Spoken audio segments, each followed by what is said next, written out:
We'll get to episode 226 in just a moment, but before we do, I'd like to ask for your support of iCantCU. Whenever you need to buy something at Amazon.com, please use my affiliate link by going to iCantCU.com/Amazon. That'll take you directly to the Amazon.com homepage. Shop as you normally do, check out as you normally do. It doesn't cost you anything more, but I do earn a small commission on most purchases. Again, that's iCantCU.com/Amazon. And remember, iCantCU sounds like a whole sentence, but it's only 7 characters long. iCantCU.com/Amazon. Thank you so much for your support. I really do appreciate it. From Studio B in Swarthmore, this is the I Can't See You podcast with David. It's like blind people for dummies.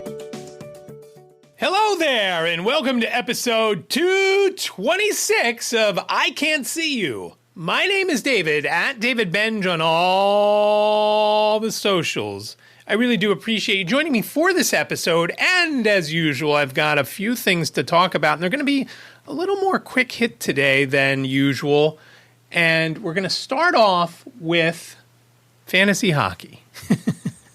I know. I said I wasn't going to mention it again, but here we are, and I'm in the finals. And as of this recording on Sunday afternoon, Easter Sunday, at around 4:30 p.m., I am beating Nick in the finals, 5-4. I don't really believe it looks good for me, but I'm trying my best. And in fact, before I hit the record button, I was supposed to go and find somebody to pick up for today because the defenseman was out. But I am in the finals. There's still about 4 or 5 more days left in the NHL season, so I'm not sure how that's going to play out for me, but it's exciting to be in the finals again. But against a Canadian, I don't really have a shot, right? In the coming week, I'm going to be starting at CBVI, the Center for Blind and Visually Impaired, in Chester. For 10 days, I'm going to be learning, or I should say, relearning JAWS. I last took some JAWS training there back in 2014 and maybe 2015, but I know for sure 2014. And it's basically how my whole blind life really started. Because after that, Warren, who I met there, got me into the NFB, and obviously I talk a lot about the NFB here, so you know how that's been going. So I start there. I have a laptop, which I have yet to open, and I'm hoping it's okay because I think we're even past that 90-day mark. And thank you, Frank, for giving me that advice, but I probably should have opened it and messed around with it a little bit. But I haven't, and now I'll find out this week how it is. But I'm starting there, and I'm excited because at the moment, as I record this, and as I've been talking about for the last few weeks to month or so, I've had a lot of difficulty using the computer with any kind of vision where I would zoom in and I still couldn't read things, or I'd zoom in and I thought it would say one thing, but it said something else. So it's just gotten to the point where I really need to do more just listening as opposed to listening and trying to zoom in and things like that. Whether it's my vision just going south or it has to do with the psoriatic arthritis medicine, Taltz, that I started taking a few months ago, I don't know, but it doesn't matter. I can't see. Whatever it is, one way or the other, I can't see. I can't see even more. And it's become an issue, as I've mentioned, around the house and everything else, bumping into things and doing all sorts of craziness.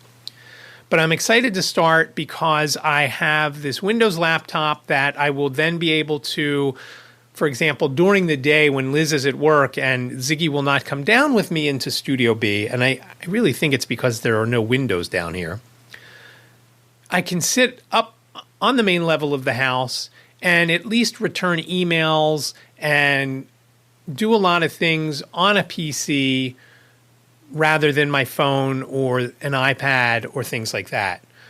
And I'm excited for that because it's some things I wait, and then by the time Liz gets home, everything starts to pile up, and I don't have a chance to get to everything because I'm responding to those emails or doing research on something that if I had a computer, I would have been doing when I was hanging out with Ziggy, not wondering what he's getting into. And a lot of folks say, well, he's okay by himself.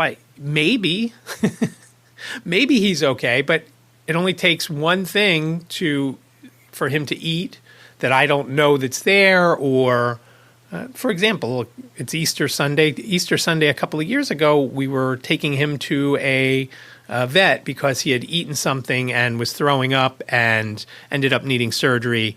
So there was the trauma of the surgery and the trauma of the $4,500 bill. I'm not sure which trauma was worse, but now I would say it would be the surgery on Liz and I and Jacob and Jane. But back then, I don't know. So we don't like to leave him by himself roaming free. And I certainly don't want to put him in his crate for that because it's not fair to him and it's not why we got a dog. So I usually hang out with him and I do things on my phone that I can, but I'm not really great at taking notes. I've used a keyboard in the past off and on to mixed success. So I'm looking forward to having a proper computer and being able to do a lot of things during the day that I don't do right now. And that will alleviate everything piling up. So when it comes to the time that I can come back downstairs on the Mac and I need to work on a website or I need to do something else, that I can then do that. And then I'm getting a lot more done. So I'll let you know how that goes. I'm looking forward to that. Like I said, it's 2 hours a day for 10 days, and I'm going 3 successive weeks, Wednesday, Thursday, Friday from 10 to noon, and then the last day is going to be on May 3rd from 10 to noon, which is a Wednesday. And hopefully I have it down by then. I can't imagine it would be, I shouldn't say this because it'll jinx it. I can't imagine it'll be too intense after watching Becca, as I mentioned before, when we were on the train going to Pittsburgh to the state convention, the NFBF Pennsylvania State Convention, she was helping someone else learn some things. And maybe it was the way she was teaching her, or maybe it's just that easy. It just seemed very easy what you had to do. As I was saying yesterday at our Keystone Chapter meeting, and I'll talk about this in a moment, but I was saying to someone, with voiceover, sometimes just to maneuver, you're holding down 4 keys. 4 keys. And it just seems silly to me. And when I watched Becca talk to this friend of ours who was learning JAWS, it just seemed, wow, that just seems so easy. One of my hopes, once I do have JAWS down to a degree, I want to get Reaper for the PC so I can then edit on that machine as well. I found out by listening to Double Tap a couple of weeks ago that in Reaper you can not only edit audio, but you can also edit video. So I'd be interested to see how that works, and I'd be looking forward to trying that out because I do want to learn how to edit video. My biggest issue with editing video is, besides not seeing it, wondering is there a jump? Does it look funny? When you edit by just the sound, it might sound right, but the edit might look funny because of the way a person's hands may be when they're speaking or something else going on. So that is something that I really want to learn, and I'm looking forward to trying that out as well. But I will report back. So I mentioned yesterday we had a Keystone Chapter meeting, and it's the second Saturday of the month usually. Sometimes things come up where we have to push it because of the state convention. We had to push it. The problem is when we push it, not everybody gets the memo. Whether there's too few emails that go out about the meeting being moved or whatever it may be. So we don't like to move it. And in a couple of months, we're going to be doing something for Disability Pride Day on June 10th, which happens to be Liz and my anniversary, and it will be our 33rd anniversary, which sounds like a long time. It probably sounds a lot longer to Liz, though. So we're going to have to move the meeting. And obviously, if we have to move the meeting, it makes it tough on everybody. But at the meeting yesterday, one of the things that stood out, and I ended up walking about 11,300 steps yesterday between walking during the meeting and walking around that section of Philadelphia called University City when we walked over to get lunch and things like that.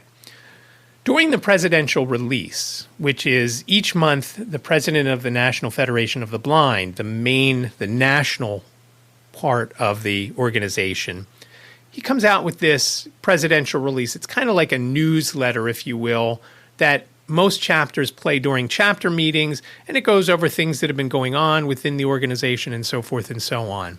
One of the items that he talked about yesterday, and I couldn't help but laugh when he said it, there is a guy named Dan O'Rourke who, because his father was blind and he saw how his father was able to handle things, I'm not sure if it's his father or father-in-law. I think it was his father.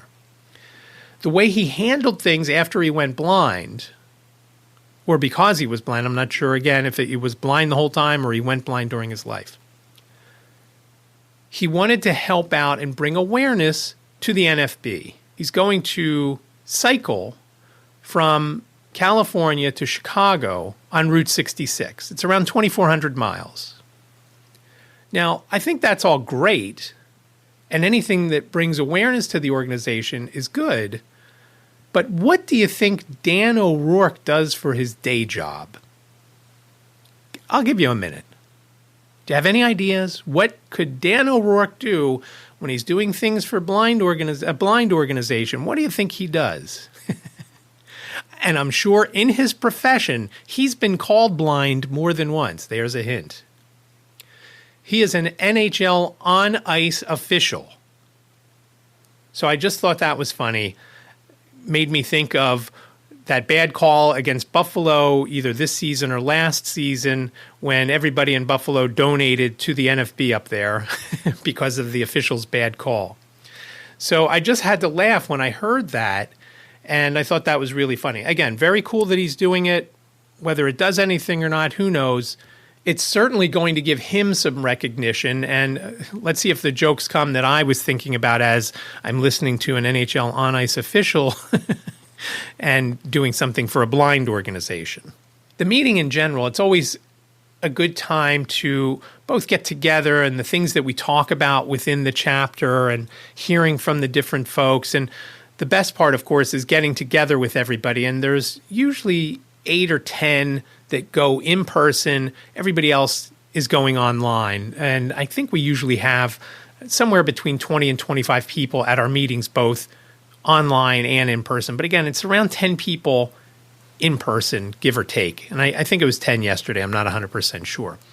The best part is afterwards, some of us, not always all of us, we usually go someplace for lunch. And we did that yesterday. And it's a little harrowing to get from the Penn Museum, where our meetings are, to the restaurant. And yesterday, again, we went back to a place called the New Deck Tavern on Sampson Street in Philadelphia.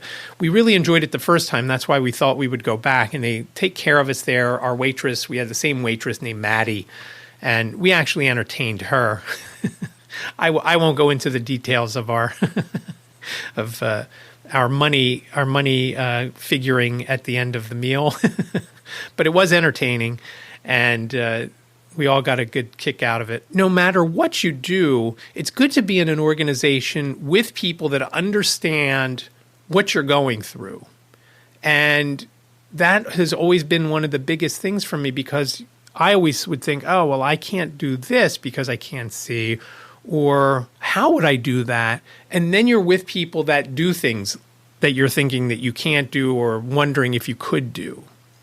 And so it's good to be together with them. One of the people yesterday at our meeting, her name is Lily. She's around 7 or 8 months pregnant. And that made me a little nervous walking over, crossing a few streets, and obviously watching for little divots in the road and things like that. And there were 7 of us that went to lunch.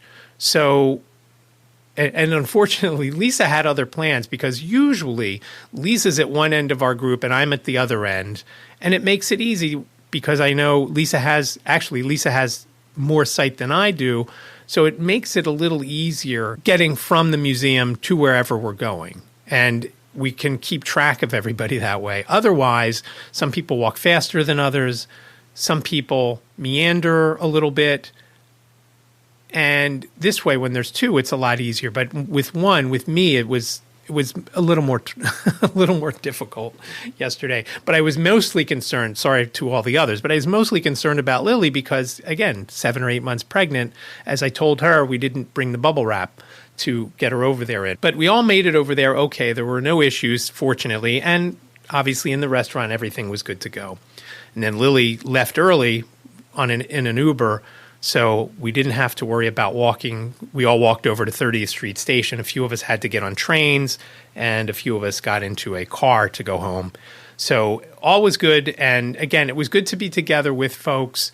And it's just good to be together with folks who understand what you're saying and doing and feeling and knowing when one of us has a question, hey, how do you do this? Or what do you do that? For example, since I was young, I have always done money, some people say a funny way, but if you're in a retail business or in any kind of business that handles money, it was this way for a reason. The banks wanted the guys' heads to be all the same way, and it had to be nice and smooth and laid out. Well, that is counter to what blind people do with their money, because how would a blind person know the difference between a 10 and a 20 and a 5 and a 1 and a 50?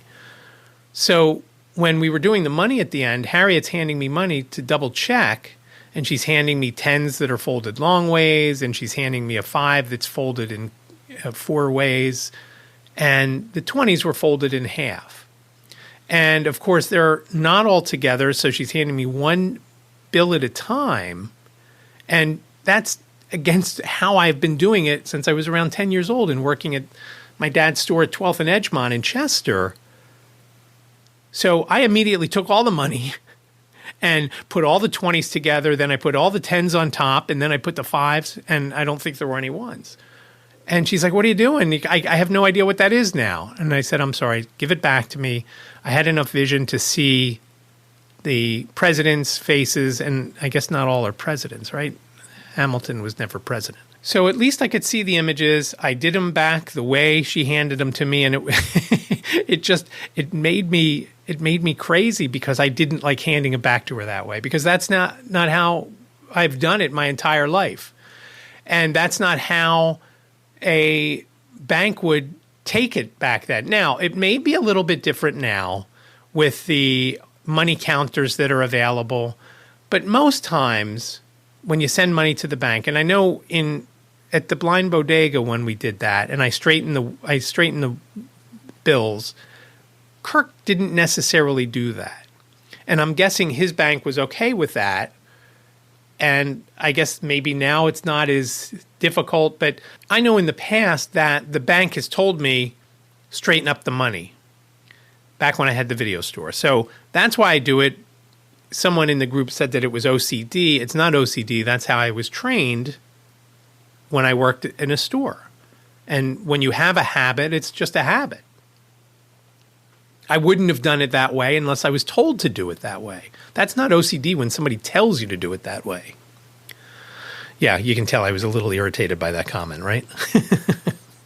Again, I learned something, and I kind of knew. There was a funny joke at the national convention, NFB National Convention, a couple of years ago. They did a comedy night, and it was about a blind bank robber, and he went through asking the teller to fill up the bag with money, but before you do, could you fold all the 10s this way and all the 20s that way?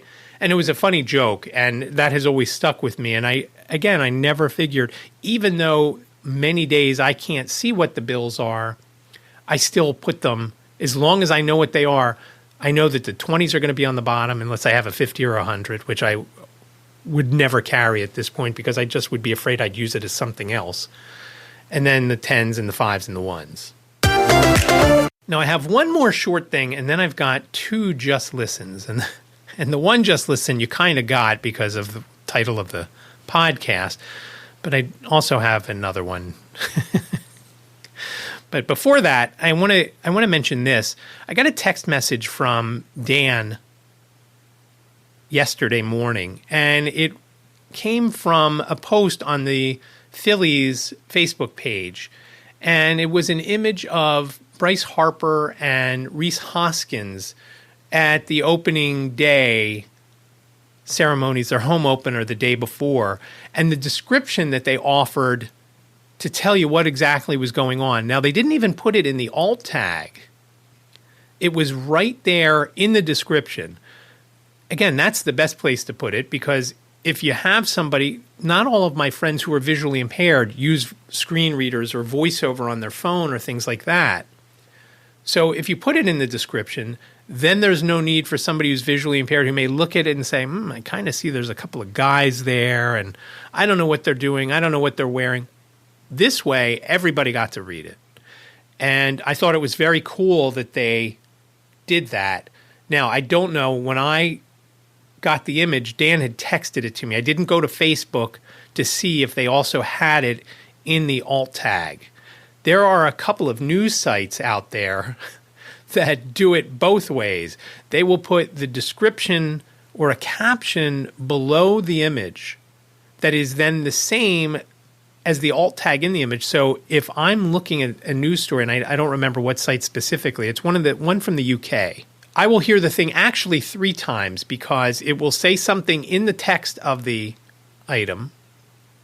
It will then say something as the alt tag. It will say the same thing. And then it will have the caption that says, so 3 times I will hear what is going on in the image. Now, it's not usually as much as the Phillies did with their image of Bryce Harper and Rhys Hoskins. But it was very cool, and I appreciate, Dan, I appreciate you sending that to me and showing me that. I have not been to Facebook very much in the last few months. I just don't have time to go through. And I think part of the issue is I used to go through on my computer, and because I'm having such trouble seeing on my computer, and it's hard to, on Facebook, the way I use VoiceOver, I will scroll and see who's there and who's posted, and then turn VoiceOver off or on, or try to use text-to-speech, which on Facebook, sometimes it's difficult. I end up clicking on something and going someplace else. So if I go on Facebook, I usually go on my phone, and on my phone, I would never even know what's in the picture. So I appreciate it, Dan. Thank you. And just to touch on one other thing, also related to Dan. Dan and I had an instructor named Chris Staley back when we were at the Chubb Institute 20 years ago. And Chris and I have kept in contact, and I actually saw Chris and his husband Ken this past week for a project that they're working on, and I'm excited for the project, and it was very cool to get together with Chris. But the day started off by Chris telling me, I just took a COVID test, it's not COVID. And I thought, okay. I said, we're still on though, right? He said, yep, we're on. He said, I don't have a fever and I don't have COVID, but I don't know what it is. So we came and we did this project that he's working on, him and Ken, and they left along with Barbara, who was with them, the producer. That'll give you a little clue. And a day or two later, I got a text message from Chris saying he had gone to the doctor that day. It still wasn't COVID. It's still no fever. And he said his doctor had found something in his ear that had trapped, they were in St. Martin a few weeks ago, that had trapped water in his ear. And that was giving him the congestion and the headache and everything else. And so the doctor removed the stuff in the ear, and things were starting to be better. And and I said, you could turn down the TV volume now, right? And so it was good to get together with Chris. I hadn't seen him. They brought it to my attention. The last time we actually were together was back in May of 2016 when they had a reception for their wedding in Philadelphia. They had gotten married. I don't remember. They had gotten married either months earlier or weeks earlier. I don't remember. But it was May, and I remember the date, May 14th of 2016. They had a reception in Philadelphia. And I think there's a picture either on Instagram or on Facebook of Liz and I with the Ben Franklin Bridge in the background from back then. And I couldn't believe that it had been that long. It had been almost 9 years since we had seen each other in person. Now, we've talked off and on over those 9 years. Chris has some web hosting clients that I've given him a reseller price on that hosts with us. And so we talk from time to time about that. We talk from time to time about other stuff. And it was good, though, to get together in person with them. And it's been quite a while, obviously, 9 years, almost 9 years. That is just crazy to think about. Before we get to Just Listen, I have one more thing to mention, and that is White Canes Connect, episode 068. It will be out by the time you hear this. In it, I talked to Preston Gaylor. Preston is a member of the Jigsaw Chapter of the NFB of Pennsylvania. And you're thinking, what's the Jigsaw Chapter? The Jigsaw Chapter is for folks who don't have any other chapters near them. It's a completely virtual chapter that meets only on Zoom, and people are from all around the state. The state is pretty big. If you're not familiar with the state of Pennsylvania, it's fairly big.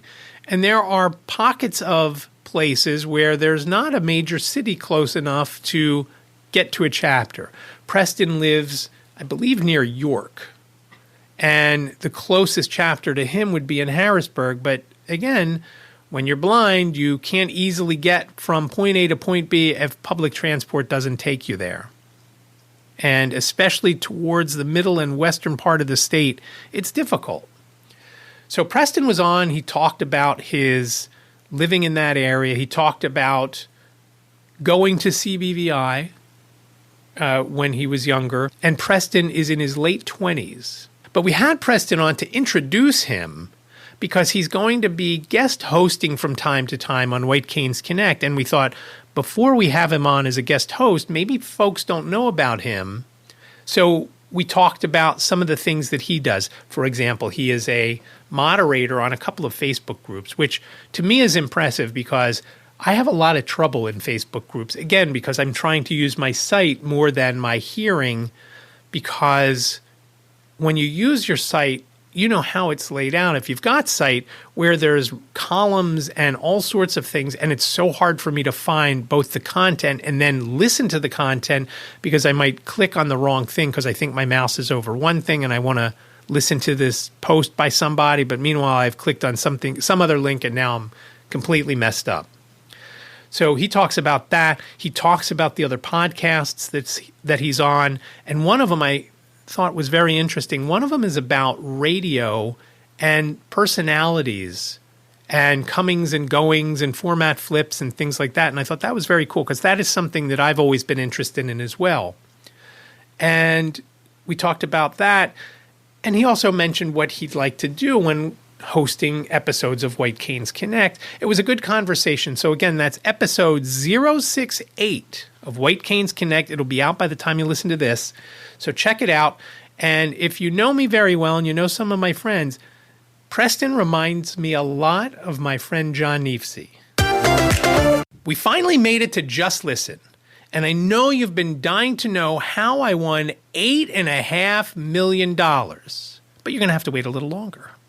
Because before we do that soundbite, I want to play Eddie Salcido from the Piano Bar a couple of weeks ago. Eddie gave me permission too late for the last episode because the episode had actually dropped by the time I got his permission, and I obviously didn't want to go back and add it. I figured I'd add it in this episode.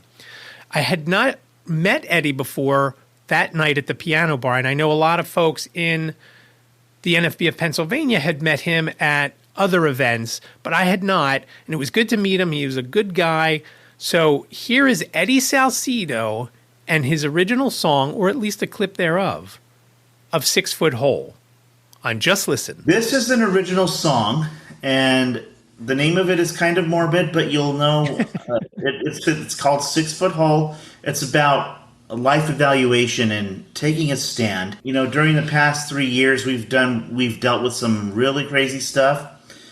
And this is about taking a stand to sort of be an individual, be who you are. Don't follow necessarily what everyone is saying. Think for yourself, do research, question authority, question everything, and I think you'll be better off. So here we go.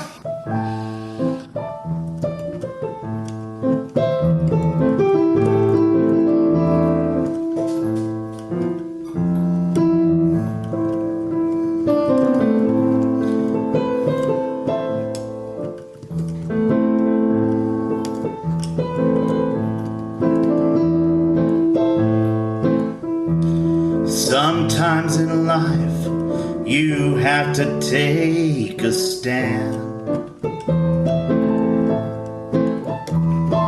It's true that you must fight to be a man. Be careful what you take into your ears, and don't accept the false embrace of fear. Never be afraid to show your face,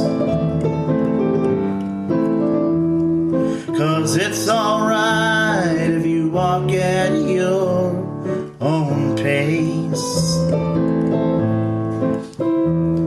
I know it would be easy to join the crowd, but it's so much better if you stand tall and proud.